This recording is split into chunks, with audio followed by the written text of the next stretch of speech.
মহানবী সাল্লাল্লাহু আলাইহি সাল্লামের বংশধর এখনো নামাজ পড়ান বাংলাদেশের একটি মসজিদে।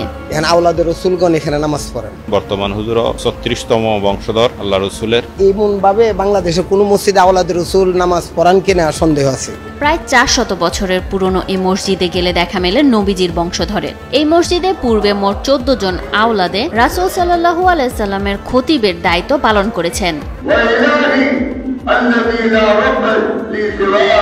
বর্তমান বংশধরের নাম আওলাদে রাসূল সৈয়দ আনোয়ার হোসেন তাহের জাবিদি আল মাদানী। প্রায় 28 বছর ধরে এখানে খেদমত করে যাচ্ছেন বলে জানান তিনি।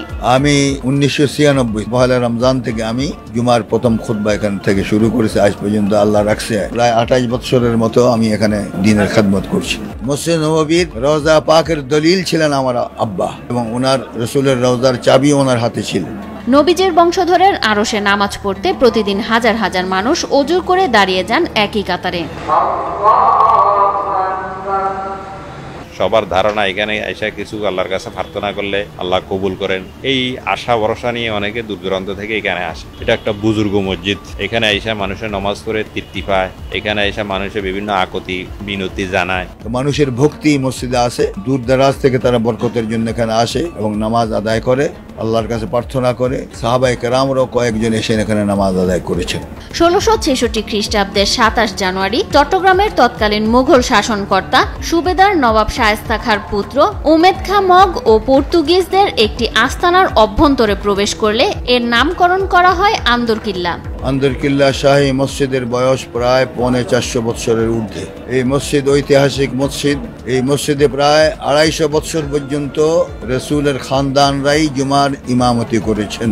মুঘল ঐতিহ্যের স্মারক চট্টগ্রামের আন্দরকিল্লা শাহী জামে মসজিদ শুধু স্থাপত্য নিদর্শনই নয়, অনন্য শৈল্পিক দিক থেকেও মসজিদটি এ অঞ্চলের এক অনন্য পুরাকীর্তি হিসেবে সবার কাছে বেশ পরিচিত। তাই মনোবাসনা পূরণের আশায় জুম্মার নামাজে অসংখ্য মুসল্লির সমাগম ঘটে। প্রত্যেক ওয়াক্তে তো প্রায় 3-4 হাজার মুসল্লি নামাজ পড়ে, আর জুমার দিন অন্তত 10-15 হাজার মুসল্লি নামাজ পড়ে। আর জুমাতুল বিদায় সেখানে তো লক্ষ লক্ষ লোক নামাজ পড়ে। সমস্ত রাস্তা ফিল আপ হয়ে যায়, ছাদ ফিল আপ হয়ে যায়, সব ফিল আপ হয়ে যায়। এখন এমনই ফুরফুরে মনে থাকবে সবাই। বসুন্ধরা টয়লেট্রিজ, ফুরফুরে মন সারাক্ষণ।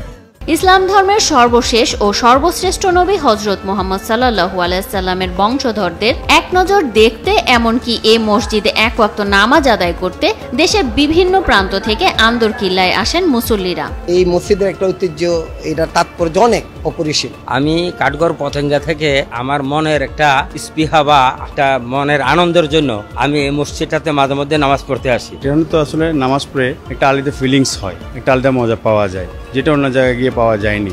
ঐতিহাসিক আন্দরকিল্লা মসজিদে দায়িত্বরত নবীজির বর্তমান বংশধরের বাড়ি মদিনাতে রয়েছে বলে জানান চট্টগ্রামের বাংলাদেশ ইসলামী ফাউন্ডেশনের বিভাগীয় পরিচালক বোরহানউদ্দিন মোহাম্মদ আবু আহসান। হজের সময় অন্যান্য বাংলাদেশি হজ যাত্রীরাও তার বাড়িতে গিয়ে আতিথেয়তা গ্রহণ করেন বলে জানান তিনি। বর্তমানে যিনি আছেন তিনিও আওলাদুর রাসূল, এবং আমরা যতটুকু জানি মদিনা শরীফ ওনার এখনো ওনাদের বাড়িঘর আছে মদিনা শরীফে। ওনার সাথে যারা হজে গিয়েছেন তারা বলেছেন মদিনা শরীফে উনি যখন হজে যান তার বাড়িঘরে উনি যান, তার পৈতৃক পূর্বপুরুষরা এখনো সেখানে আছেন।